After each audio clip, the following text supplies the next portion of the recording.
हर कोई आज एक दिली तकलीफ और दर्द को महसूस करेगा जो भारत के संविधान और भारत के डाइवर्सिटी, भाईचारगी, प्लुरलिज्म पर जिस किसी को आज भी अटूट भरोसा है और यकीन है,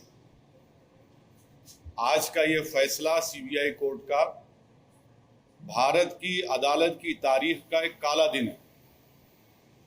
और मैं इसलिए कहता हूं क्योंकि सुप्रीम कोर्ट ने 9 नवंबर को जो सिविल डिस्प्यूट के मुकदमे का फैसला दिया था, जजमेंट में सुप्रीम कोर्ट ने कहा था, अंग्रेजी में कहता हूं कि सुप्रीम कोर्ट ने कहा था कि it is an egregious violation of rule of law. और सुप्रीम कोर्ट ने यह भी कहा था कि ये calculated act of destroying a public place of worship.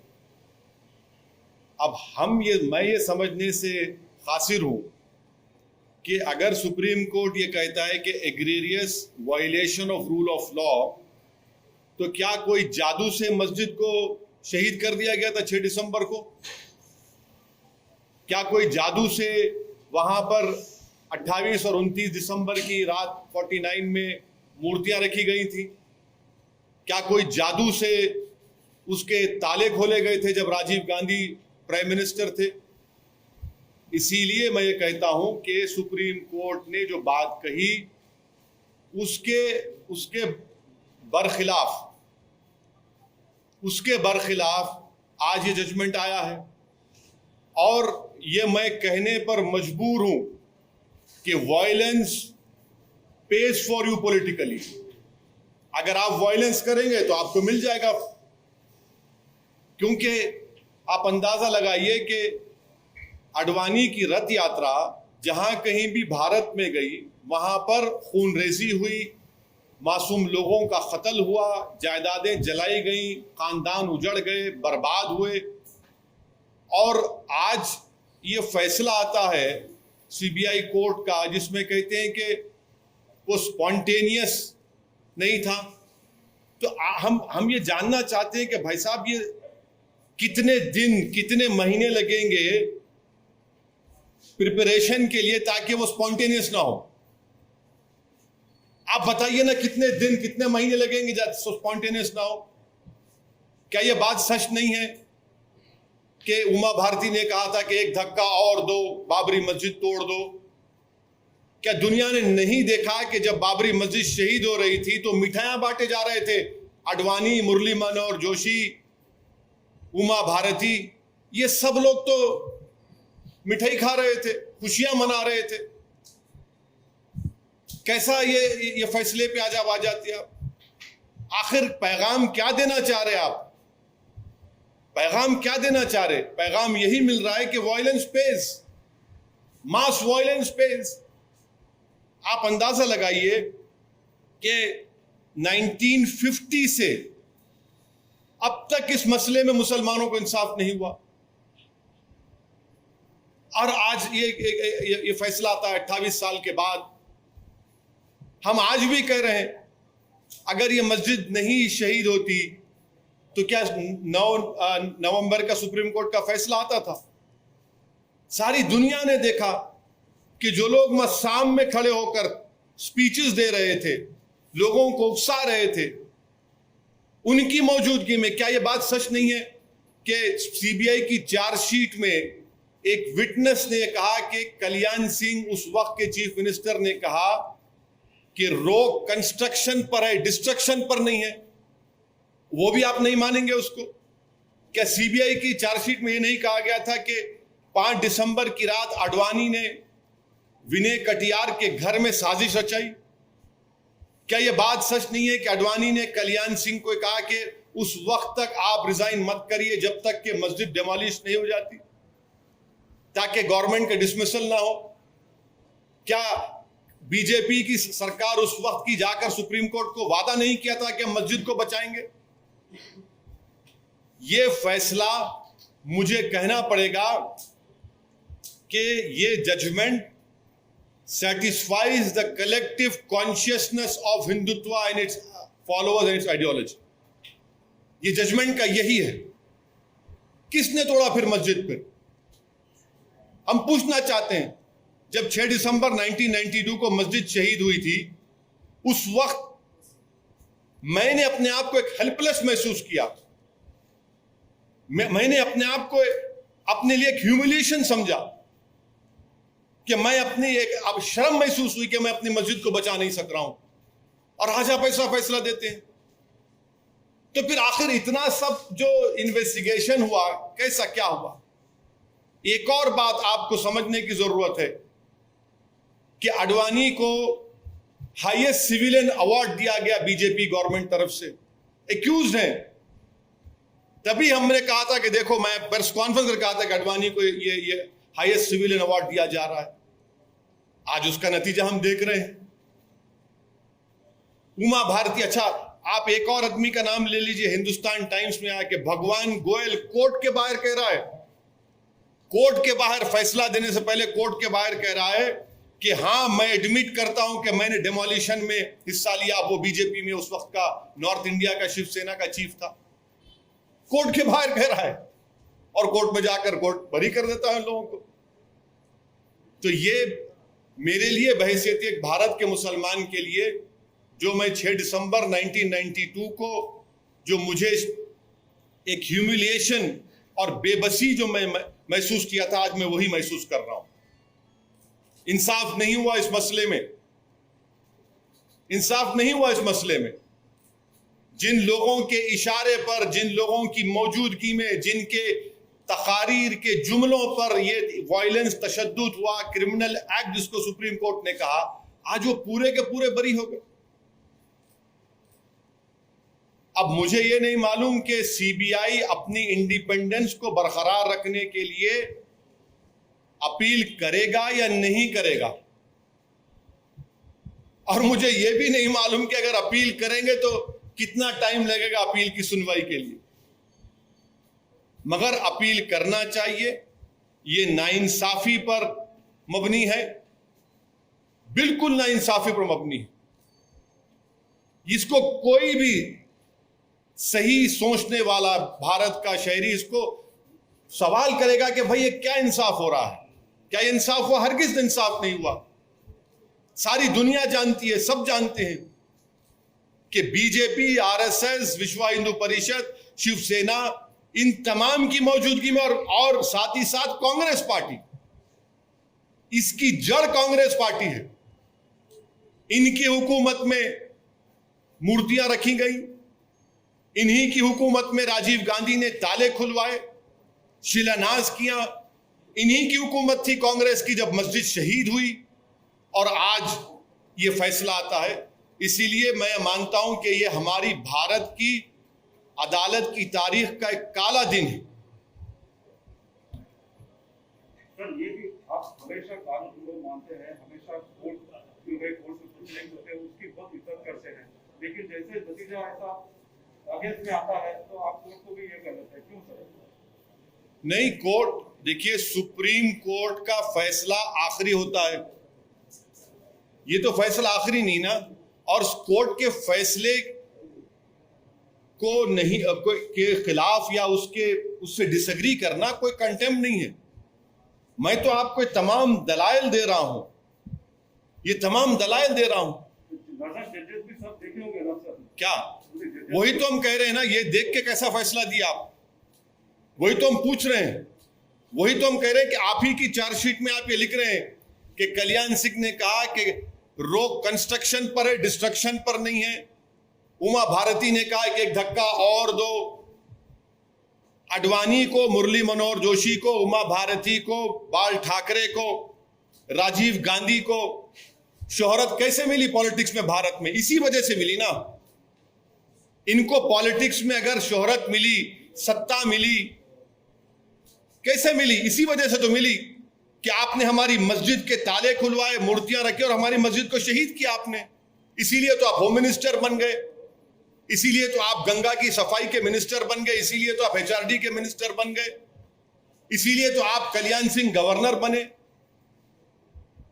भाई, आपने मुझे खत्म करके मेरी बर्बादी के ऊपर आपने अपना सियासी महल तामीर किया, और आज आपको क्लीन चिट दिया जा रहा है।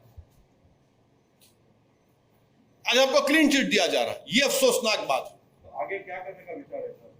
आगे अब ये देखना है कि सीबीआई अपनी इंडिपेंडेंस को बरकरार रखने के लिए अपील करेगी या नहीं करेगी। और अगर सीबीआई नहीं करती तो मैं मुस्लिम पर्सनल लॉ बोर्ड के जिम्मेदारों से अपील करूंगा कि वो इसके खिलाफ अपील करें। फैसला आता है और लॉ मिनिस्टर अडवाणी के घर को पहुंच जाते हैं। आप बताइए क्या पैगाम दे रहे हैं आप उन लोगों को जो भारत की खूबसूरती को मानते हैं, इंसाफ को मानते हैं? क्या पैगाम दे रहे हैं उन मीडिया के लोगों को जिन्होंने अपनी जानों को खतरे में डालकर कोर्ट में जाकर बयान दिया, उन पुलिस के ओहदेदारों पर जो अडवाणी के सिक्योरिटी में थे? उन्होंने कहा कि हां ये तमाम प्री प्लान था। क्या कोई जादू हुआ था क्या उस दिन? फिर किसने किया मेरी मस्जिद को शहीद? बताइए ना आप, मैं जानना चाहता हूं मेरी मस्जिद को शहीद किसने किया? फिर अगर मुरली मनोहर जोशी, अडवाणी, कल्याण सिंह, बाल ठाकरे, ये 32 अक्यूज, विनय कटियार, जिसमें नरसिम्हा राव भी शामिल है, कांग्रेस पार्टी, राजीव गांधी, इनकी हुकूमत शामिल, किसने किया? फिर बताइए ना, इंसाफ होगा या नहीं होगा? हमको बताइए आप। या इसी तरह हम अपने आंसू बहाते रहें? जमहूरियत को मजबूत करना जरूरी है, इंसाफ को मजबूत करना जरूरी है, मगर यह फैसला आता है। अखिल देवन आचार्य धर्मेंद्र दास ये कहते हैं कि ये अभी तो जानकी है, काशी मथुरा बाकी है, जहां जहां इस तरह के दाग है उनको जल्द हटाया जाएगा। आप क्या कहेंगे सर इसमें?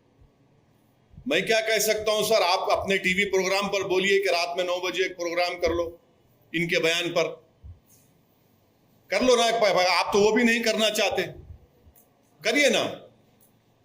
आज आपने बाबरी मस्जिद की डेमोलिशन में जिन लोगों पर क्रिमिनल केस था उनको एक्सोनरेट करके आपने उनको पैगाम दिया है कि चलो आगे चलो, काशी और मथुरा को जो करना है करो, हम तुम्हारा क्लीन चिट देते जाएंगे। जहां तुम्हारी आस्था का मामला आएगा हम उस पर तुमको मदद करते जाएंगे। तुम ठहरो, तुम मुंह अंदर घुसकर उसमें ईदगाह में अब दोबारा मूर्ति रख दो, हम तुमको दे देंगे वो। यही तो हो रहा है ना। आप अंदाजा लगाइए रूल ऑफ लॉ फिर क्या होगा। रूल ऑफ लॉ इससे क्या होगा? सुप्रीम कोर्ट ने कहा non egregious violation of rule of law. तो क्या रूल ऑफ लॉ का वायलेशन नहीं हुआ? सुप्रीम कोर्ट ने कहा calculated act of destroying a public place of worship, और आप कहते हैं कि स्पॉन्टेनिटी नहीं थी। फिर क्या होगा? श्री कृष्णा कमीशन मुंबई में, उसका इंसाफ नहीं हुआ। अरे कितने कितने वाकयात जहां पर फसादात हुए मुसलमानों के लिए, दलितों को इंसाफ होता ही नहीं। और आजकल आप आज शाम से आप सुनेंगे कि ये जो बड़े बड़े ज्ञानी लोग हैं, लुक अहेड, भूल जाइए, आगे बढ़िए। अरे आगे कैसे बढ़ेंगे हम? आगे कैसे बढ़ेंगे? सारी दुनिया की आंखों के सामने 6 दिसंबर को मस्जिद को शहीद किया गया, डेमोलिशन किया गया। मैं भूल जाऊं? क्या क्या भूलूं? बताओ मेरे से आप। कितने मेरे बर्बादी के दास्ताने फसाने तुम्हारे सामने रखूं ताकि तुम्हारे कलेजे में जो अगर दिल है तो उसको धड़कन हो, उसको तुम मेरी तकलीफ को महसूस कर सको। क्या पैगाम दे रहे हैं आप इस फैसले से? हम उम्मीद करते हैं कि सीबीआई अपनी इंडिपेंडेंस के लिए अपील करेगा।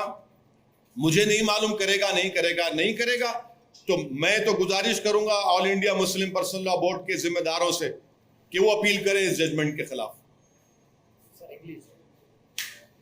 This today's judgement, in my opinion, is a sad day in the history of Indian judiciary. It is a very sad day that mass violence pays. The whole world knows, people of India know, that it was the Rath Yatra of Mr. Advani. Wherever it went, it created havoc. It created loss of life of innocent people. It destroyed homes. The whole world knows that it was the BJP government of Kalyan Singh which went to Supreme Court and gave a solemn affirmation that will protect the Babri Masjid. The whole world has seen the visuals that on the day of 6th December, Mr. Advani, along with Uma Bharati, along with Murli Manohar Joshi, and all the other 32 accused were sitting on the dais. They were rejoicing in the demolition of the masjid. Sweets were being distributed. And now the court said there was no spontaneity. There was no conspiracy. Then please enlighten me. How many days and months of preparation is required to disqualify an action from being spontaneous? What is this? What is the message that is coming out? How is it that there is no conspiracy in it, there is no spontaneity to it? You assemble all the people. Who assembled them? Who called them to that place? Was it an act of God that some magic was done, that idols were placed in a masjid on 29 December in 1949? Was it a magic show that locks were opened? Was it some sort of magic that on 6th December the masjid was demolished? Who called for the people, assembling of the people over there? Who made sure that they entered over there? Isn't it true that the CBI charge sheet says that Kalyan Singh said in Hindi that rock construction par hai, destruction par nahi hai? Didn't the CBI charge sheet say that on 5th of December Advani conspired and made a conspiracy in the house of Vinay Katiyar? Isn't there proof that Advani told the then Chief Minister Kalyan Singh that don't resign until the masjid is demolished so that your government is not dismissed? Didn't Kalyan Singh as the Chief Minister went to Supreme Court and said we'll protect the structure? Isn't it true that on 9th of November last year the Supreme Court said that the demolition is a calculated act of destroying a public place of worship? Didn't the Supreme Court say that it's an egregious violation of rule of law? All these are facts. And how is it that all of them are exonerated? Even while going inside the court, one Bhagwan Goel, who was the North India chief of Shiv Sena, now is in BJP, said, yes, I demolished the Babri Masjid.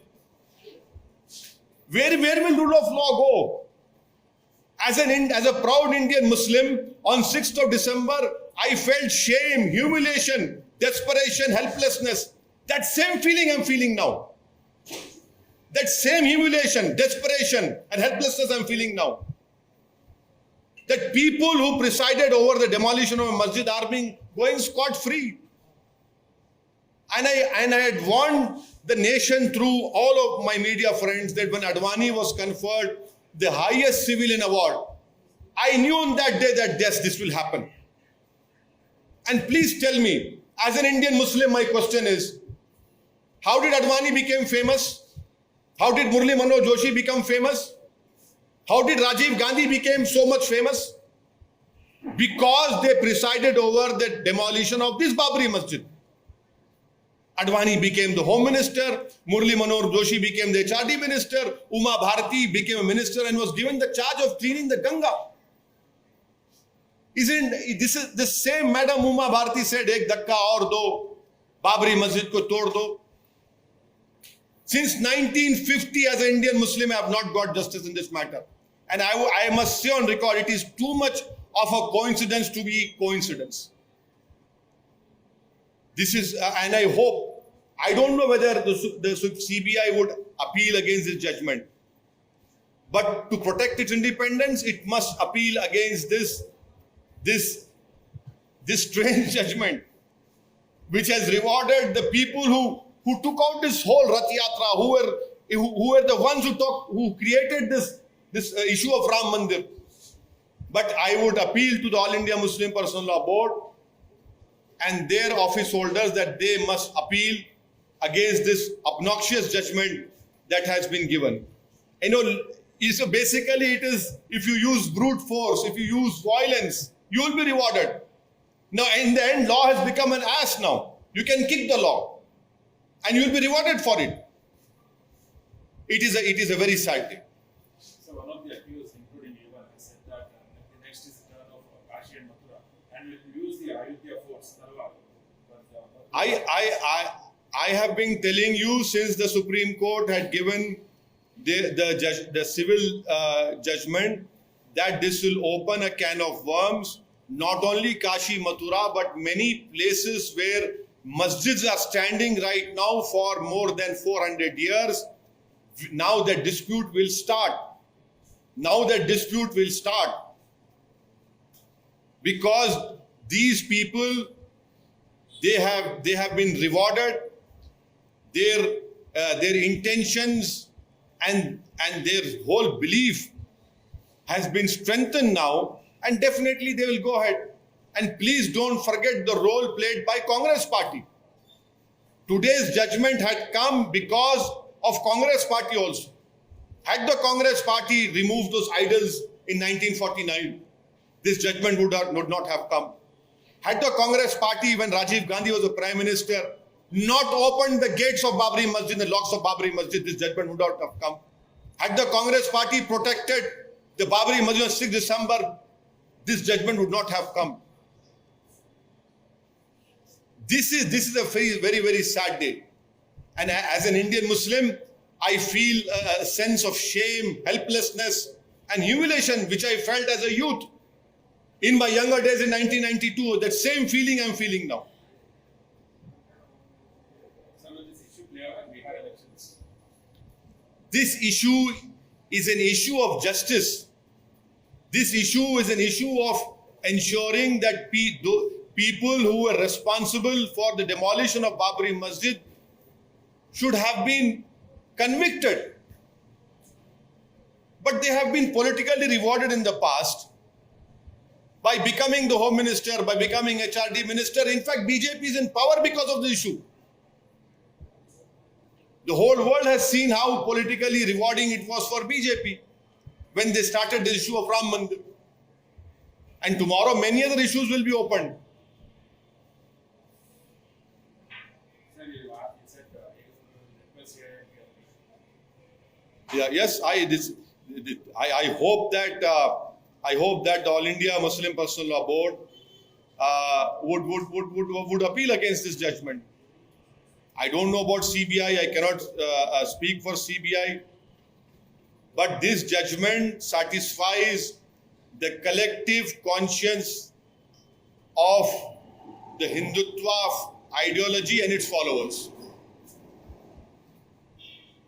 The court observed that evidence against the accused was not strong enough and the incident was not kidnapped. Yes, that is what I have. I knew that you would ask me this question. That is why I had given you, 5 instances of evidence, which unfortunately the court did not even apply its mind to. So it's a long judgment. I can throw more light on it after reading it. I'm told it's 800 or 1000 pages judgment. After reading it only I can play. But violence, if you indulge in violence against the minorities in the name of faith, you will be rewarded. Do you think CBI failed to collect evidence, sir?